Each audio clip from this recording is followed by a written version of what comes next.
Selamat pagi, Assalamualaikum warahmatullahi wabarakatuh. Saya Dr. Gigi Ayu Sukma.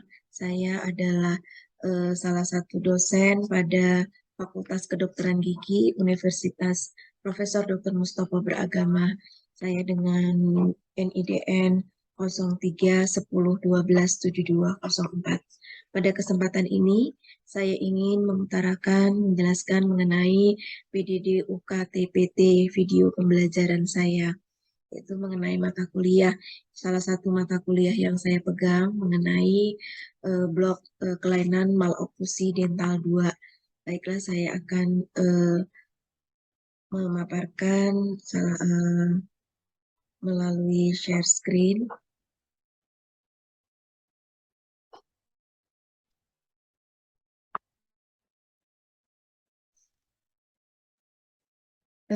Salah satu blok kelainan maloklusi dental 2 ini adalah salah satu blok yang menjelaskan mengenai macam-macam maloklusi, mengenai klasifikasi maloklusi, perawatan maloklusi, dan evaluasi maloklusi. RPS rencana pembelajaran semester pada blok ini, yaitu blok ini terdiri dari 3 SKS yang dijalankan pada semester 5 preklinik, ya, dengan dosen pengampu Dr. Gigi. Ya. Capaian pembelajarannya adalah ada S8 mengenai internalisasi nilai norma nilai akademik, kemudian S9 menunjukkan sikap bertanggung jawab, kemudian P2, P8, kemudian KU2 mampu menunjukkan kinerja mandiri, bermutu dan terukur, kemudian KU8 mengenai mampu melakukan proses evaluasi terhadap kelompok kerja yang berada di bawah tanggung jawabnya dan mampu mengelola pembelajaran secara mandiri. Kemudian KK7 mampu memilih mendemonstrasikan penggunaan material perawatan teknologi kedokteran gigi untuk perawatan gigi dan mulut pada model gigi sesuai indikasi secara mandiri. CMPMK-nya adalah untuk kebetulan mata kuliah saya adalah mengenai tata laksana evaluasi pasca perawatan maloklusi. CPMK-nya yaitu M3, di mana mahasiswa diharapkan mampu menjelaskan tata laksana evaluasi pasca perawatan maloklusi. Ya, deskripsi blok ini, blok kelainan maloklusi dental 2, adalah blok yang mempelajari tentang kelainan dentofasial mengenai alat ortodonti cekat dan komponennya, alat bantu ortodonti dan sarana diagnostik, kemudian menjelaskan perkembangan sosial, perilaku, kemudian tahap perkembangan emosional, dan mengenai evaluasi pasca perawatan ortodonti lepasan dan cekat. Kemudian materinya adalah materi pada blok ini antara lain adalah mengenai konsep informed consent dan prinsip rujukan, kemudian dental material, kemudian ada etiologi maloklusi, ada prinsip maloklusi, kemudian perawatan biofungsional, kemudian prinsip-prinsip evaluasi hasil perawatan, perawatan maloklusi dental non-ekstraksi, kemudian faktor penentu keberhasilan ortodonti dengan alat ortodonti lepasan, kemudian menjelaskan mengenai penjangkaran dan stabilisasi, relapse, dan perawatan relapse. Kemudian prinsip-prinsip tindakan pencegahan maloklusi dental dan analisis gigi bercampur dan pemasangan space maintainer. Ya, buku referensi yang kita pakai itu adalah dari Profit, kemudian Moyers, Laura Michel, Rakosi, Profit, kemudian Rakosite, Jonas Grebel, TM, mengenai Color Atlas of Dental Medicine Orthodontic Diagnosis. Ini adalah buku-buku yang dipakai dalam mata kuliah ortodonti. Kemudian untuk mata kuliah saya, mata kuliah yang akan saya bicarakan adalah capaian pembelajaran mata kuliahnya adalah sub CPMK-nya adalah L6, itu di mana mahasiswa diharapkan mampu menjelaskan prinsip-prinsip evaluasi hasil perawatan maloklusi dental non ekstraksi, ya.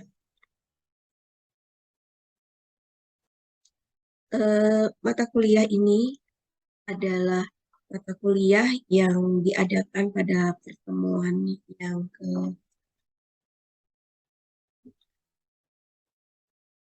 keenam, ya, mana materinya adalah sub CPMK-nya. Mahasiswa mampu menjelaskan mengenai prinsip-prinsip evaluasi hasil perawatan maloklusi dental non ekstraksi. Ya, indikatornya adalah ketepatan dan kesesuaian dalam menjelaskan prinsip-prinsip evaluasi hasil perawatan maloklusi dental non ekstraksi. Kriteria bentuk daripada penilaian adalah kriterianya ketepatan dan penguasaan dari mahasiswa. Bentuk penilaiannya kita mengadakan tes UTS dalam bentuk CQ dan essay. Kemudian yang dalam bentuk non-tes juga ada, yaitu mengenai rubrik makalah dan rubrik presentasi, ya, dengan menggunakan pembuat rubrik makalah dan rubrik presentasi mahasiswa. Kemudian metode pembelajaran yang diberikan adalah dalam bentuk kelas kecil, yaitu tutorial selama 2 kali 50 menit, dan dalam kelas besar itu merupakan pleno, ya, yang dilakukan 1 kali 50 menit. Ya, jadi ada kelas pleno dan kelas tutorial. Untuk kelas tutorial ini adalah kelas kecil, biasanya terdiri dari 10 sampai 15 mahasiswa. Sedangkan kelas besar ini bisa lebih dari terdiri dari beberapa kelas tutorial, ya. Kemudian materi pembelajaran yang diberikan adalah teori-teori oklusi, kemudian maloklusi, prinsip perawatan, dan prinsip evaluasi hasil perawatan. Kemudian ini nanti selanjutnya akan saya akan tunjukkan bagaimana proses pembelajaran secara hybrid, ya. Kemudian kebetulan kita masih menjalankan perkuliahan dengan menggunakan fasilitas Zoom meeting dan secara langsung. Jadi masih diperkenankan, masih dijalankan perkuliahan dengan menggunakan Zoom meeting dan dengan secara langsung, secara luring, ya. Terima kasih atas perhatian dari semuanya mengenai pemaparan dari RPS saya. Terima kasih.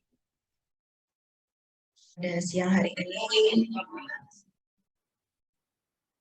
ya, selamat siang.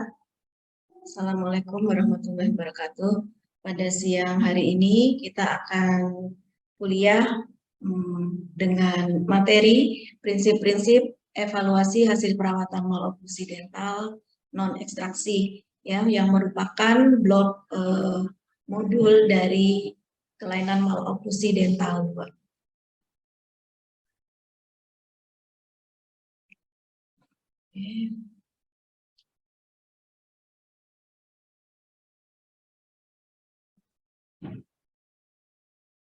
Ya, mengenai prinsip-prinsip evaluasi hasil perawatan maloklusi. Apa itu perawatan ortodonti? Ya, perawatan ortodonti merupakan perawatan dengan menggunakan alat orto yang untuk mendapatkan susunan gigi yang teratur dan penampilan wajah yang harmonis. Perawatan ortodonti dapat dilakukan dengan menggunakan peranti orto cepat dan peranti ortodonti lepasan. Nah, kebetulan yang kita pelajari pada pendidikan S1 adalah dengan peranti ortodonti, sehingga judulnya menggunakan peranti ortodonti lepasan tanpa ekstraksi, jadi tanpa menggunakan pencabutan. Prinsipnya apa, ya?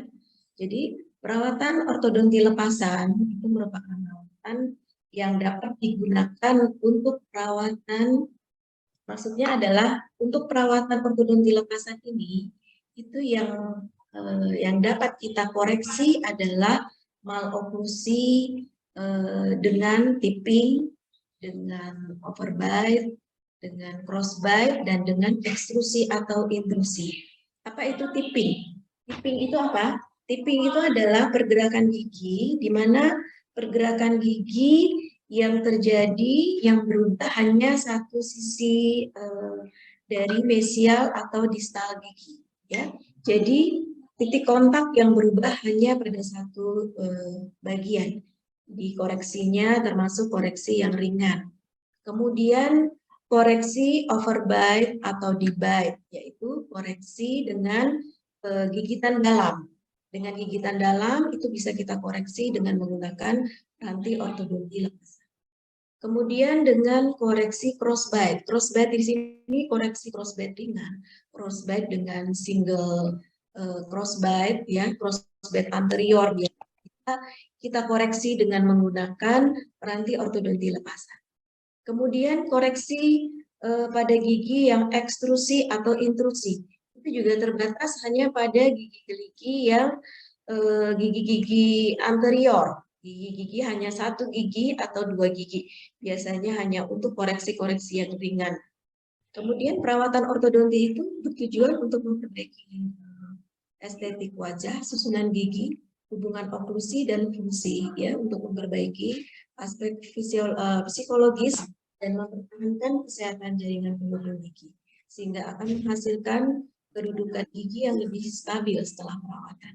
Itu adalah tujuan daripada perawatan ortodonti. Ya.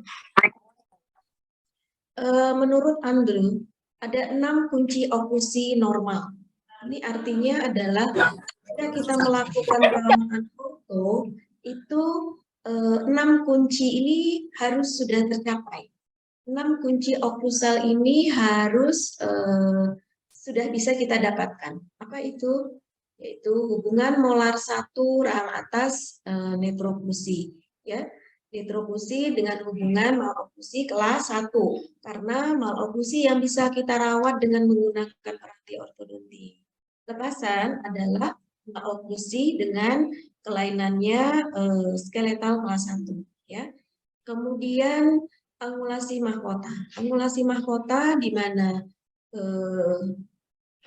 angulasi itu apa? Angulasi itu adalah apa namanya, mahkota gigi itu akan membentuk sudut yang normal, ya.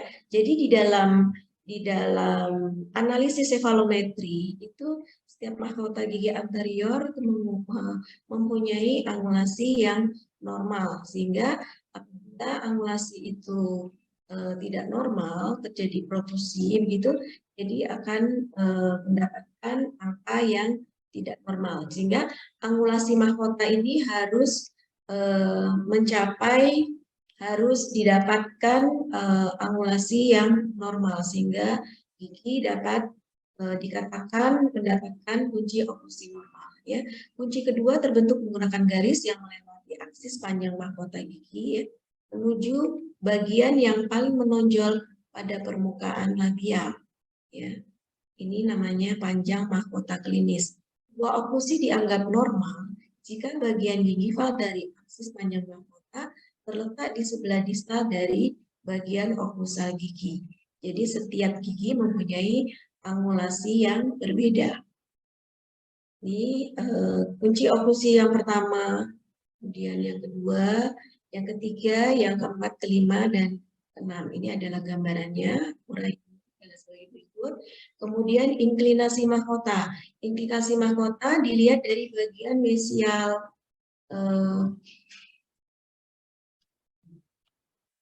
ya, di bagian mesial dan distal daripada gigi. Ya. Inklinasi mahkota merupakan inklinasi kemiringan gigi arah labiolingual. Biasa juga disebut dengan top. Ya. Bedanya top dengan angulasi. Ya. Kalau top itu bagian bukal lingual, sedangkan kalau angulasi itu arah mesial dan distal. Kemudian tidak ada gigi yang rotasi, kemudian tidak ada diastem, dan curve OSPI yang didapat harus curve OSPI yang datar, tidak boleh dalam. Ini adalah kunci oklusi normal. Sehingga dalam melakukan perawatan orto, kunci-kunci ini harus sudah terkoreksi, ya. Jadi tidak ada gigi yang rotasi, tidak ada diastema, kemudian curve OSPI yang diperoleh adalah curve OSPI yang datar, tidak boleh dalam. Kemudian dalam melakukan, setiap kali kita selesai melakukan perawatan orto, kita dapat mengevaluasi hasil perawatan maloklusi. Biasanya ini dilakukan pada akhir perawatan, ya. Bagaimana cara kita mengevaluasi hasil perawatan maloklusi? Bagaimana caranya? Tadi sebelum kita mengakhiri perawatan, kita harus melihat kunci oklusi normal tadi, 6 kunci oklusi normal. Kemudian kita melakukan evaluasi dengan cara dengan mencetak rahang. Kita membuat model belajar dengan mencetak rahang gigi. Jadi tadinya kita sudah mempunyai model belajar sebelum perawatan. Nah, kita juga harus membuat model perawatan sesudah model belajar sesudah perawatan. Nanti kita bandingkan apakah sudah ada perubahan, ada perbaikan dari hasil perawatan kita. Ya. Kemudian secara radiografis kita juga bisa mengevaluasi dengan menggunakan ronsen foto, sefalometri atau panoramik.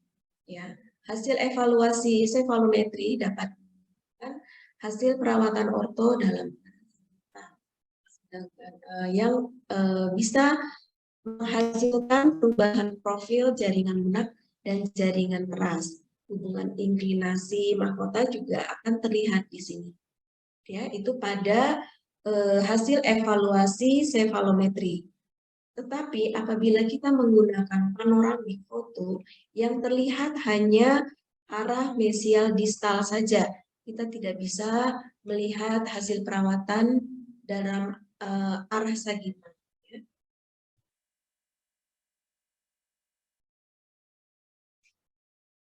Ini salah satu contoh dengan menggunakan sefalometri. Sebelum dan sesudah perawatan, kita bisa melakukan superimpose dari kedua foto ronsen tersebut, sehingga kita dapat melihat perubahan yang terjadi arah mesial di arah sagital, ya, arah antero posterior bila menggunakan sefalometri.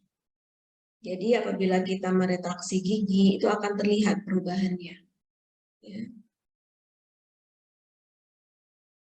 Tapi pada hasil panoramik itu kita tidak bisa melihat dalam arah sagital anteroposterior. Kita hanya bisa melihat gigi dan jaringan pendukung gigi dalam arah mesiodistal.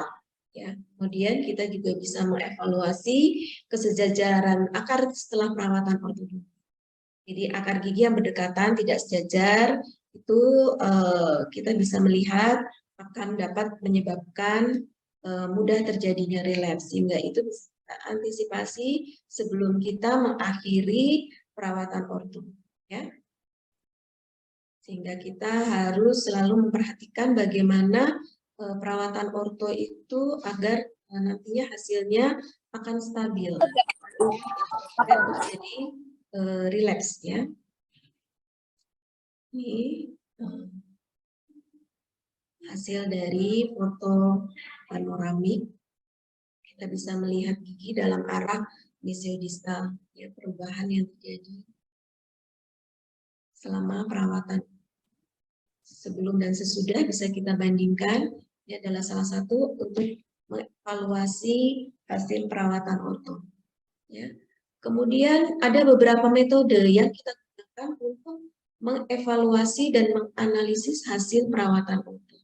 Antara lain ada beberapa indeks maloklusi, ya, antara lain ada treatment priority index, ada occlusal index of Summer, ada dental aesthetic index, kemudian ada handicapping maloklusi assessment index. Ada juga metode penilaian menurut FDI, yaitu Method of Measuring Occlusal Treatment. Ya. Ini semua adalah indeks-indeks maloklusi yang bisa digunakan untuk kita mengevaluasi maloklusi. Untuk mengevaluasi hasil perawatan. Kemudian ada Malalignment Index, ada menurut WHO, ada metode survei dasar, ada Occlusion Filter Index. Yang paling sering dipakai saat ini adalah Index of Orthodontic Treatment Need. Jadi IOTN. IOTN itu yang saat ini sering kita pakai dalam melakukan survei untuk kita melakukan evaluasi terhadap perawatan, keberhasilan daripada perawatan itu, di mana terdiri dari 2 komponen, ada dental health komponen, ada estetik komponen. Ini yang paling lengkap dan paling sering kita pakai. Kemudian ada Index of Complexity of Unmet Need, salah satu indeks untuk kita melakukan evaluasi terhadap maloklusi, terhadap perawatan ortodontik. Apakah maloklusi kita sudah terkoreksi atau belum? Ya, kemudian ada indeks PAR juga. Indeks PAR ini adalah indeks oklusal yang dibuat sebagai instrumen untuk mengukur seberapa besar penyimpangan gigi klinik pasien dari lengkung gigi dan oklusi normal. Ya, biasanya digunakan untuk mengetahui seberapa besar keparahan maloklusi dan mengevaluasi tingkat keberhasilan perawatan ortodontik. Ya.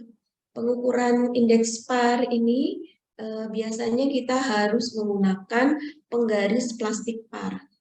Ini adalah alat yang digunakan untuk mengukur perubahan-perubahan. Jadi misalnya ada gigi yang rotasi, ada yang versi, ada yang tipping ya versi, itu bisa diukur dengan menggunakan penggaris plastik PAR. Ini juga sering dipakai untuk penelitian ya, untuk kita mengevaluasi hasil dari perawatan itu kita. Ya, ini salah satu gambarnya bagaimana cara mengukur, bagaimana mengevaluasi hasil perawatan ya. Jadi bagi yang ingin melakukan penelitian, ini salah satu komponen-komponen yang diukur di dalam penelitian di dalam indeks PAR tersebut.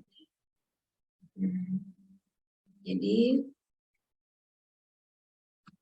saya geser ke depan. Jadi materi kita hari ini adalah membicarakan mengenai prinsip-prinsip evaluasi hasil perawatan maloklusi dental. Jadi prinsipnya apa sebelum kita dalam melakukan evaluasi hasil perawatan. Kemudian bagaimana cara kita mengevaluasi, yaitu tadi dengan menggunakan beberapa indeks maloklusi yang bisa kita gunakan. Kemudian dari model belajar, kemudian bisa dari foto ronsen ya, foto ronsen yang bisa kita gunakan adalah panoramik dan cefalometri dengan indeks yang berbeda, dengan kebutuhan yang berbeda. Jadi kita mau menggunakan dan memakai yang mana ya. Saya rasa itu mengenai evaluasi hasil perawatan maloklusi. Ini semua dilakukan sesudah kita melakukan perawatan orto. Jadi mau melihat apakah perawatan orto kita sudah mengalami keberhasilan, sudah sebesar apa keberhasilan dari perawatan orto kita. Ya, begitu. Bagaimana, ada yang mau bertanya mengenai materi ini?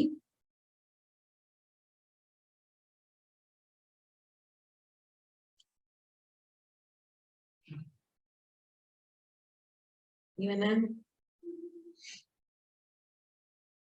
Sudah cukup jelas atau masih ada yang belum kurang jelas? Mungkin ada yang kalau kalian sudah mulai di klinik itu sudah mulai melihat dengan berbagai macam pasien, berkeinginan ingin mengetahui, ingin mengevaluasi, membuat penelitian, membuat apa namanya menemukan apa sih kasus yang bagaimana, apakah sudah terkoreksi, kemudian hasilnya bagaimana, pengalaman kamu pasien, sudah kalian kerjakan, sudah seberapa jauh keberhasilan, bisa kalian cek dengan menggunakan indeks-indeks maloklusi tadi. Ya.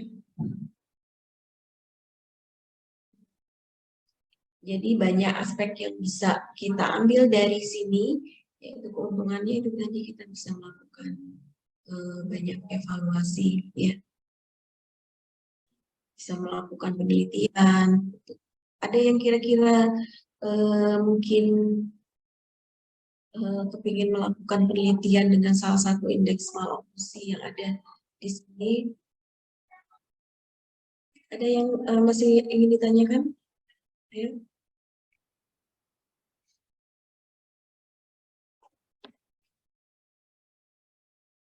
Biasanya kalau sudah di klinik, sudah menemukan kasus, sudah pernah mengerjakan kasus, biasanya sering timbul pertanyaan ya, dibandingkan dengan yang belum pernah mengerjakan kasus.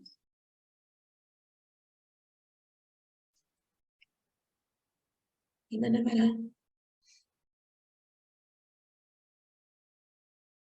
Ini saya stop. Ada yang mau bertanya lagi nggak? Sudah cukup jelas, Pak. Sudah ada yang ingin masih belum jelas? Sudah pernah nggak melihat pemakaian indeks PAR, IOTN? Sudah pernah? Sudah pernah menggunakan? Belum, Pak. Bisa dibayangkan ya tentang penggunaannya, tentang penggunaannya, tentang bagaimana cara cara melakukan evaluasinya. Ada yang sudah pernah selesai perawatan, melakukan evaluasi? Belum selesai kasusnya? Belum selesai ya? Jadi kalau kalian sudah evaluasi, sudah selesai, itu seharusnya semua diminta untuk melakukan evaluasi dengan menggunakan tadi ya. Harusnya kayak cefalometri itu, jadi betul-betul disuperimpuskan cefalometri itu di apa yang kamu waktu diskusi ya, waktu diskusi itu kamu tracing, kemudian nanti sesudah selesai perawatan itu juga kamu harus cefalometri lagi, di ronsen lagi, kemudian kamu gambar lagi, kemudian kamu superimpose, di superimpose, kemudian dilihat ada perubahan nggak. Jadi kalau yang protusi itu ada perubahan sedikit. Harusnya kalau integrasi C itu harus paham ini karena nanti diminta untuk melakukan evaluasi ya, evaluasi tahap akhir. Karena apa? Karena diminta ada perubahan. Itu integrasi C diminta nanti akan ada perubahan. Jadi yang protusi, yang proding, yang mesioversi itu kalau sudah berubah akan terlihat dari gambaran cefalometri. Jadi nanti kalian harus mencoba juga karena untuk integrasi C akan diminta ada perubahan, ya. Memang kelainannya yang diminta hanya kelainan dental. Kalau kelainan skeletal kita tidak mempelajarinya. Yang berubah hanya dentalnya saja sehingga itu bisa diketahui dari analisis cefalometri indeks apa biasanya. Itu bisa kita ketahui. Pemeriksaan cefalometri, kalau dentalnya pemeriksaan apa?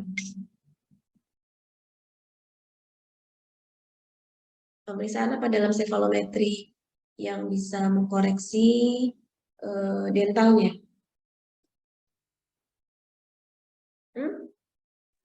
INA, INB. Iya, INA, INB, ya, INA, INB, jarak dan sudut. Jarak dan sudut itu bisa kita cek. Biasanya nanti di superimpose terus kelihatan perubahannya. Kemudian pada gambaran panoramik itu juga kelihatan ada perubahan pada kotanya. Biasanya kalau kita dengan peranti lepasan. Karena keterbatasan peranti ortodonti lepasan itu, sehingga kita hanya bisa melihat perubahan-perubahan yang ada pada dentalnya saja. Ya, gitu ya. Ada pertanyaan lagi? Kalau tidak ada,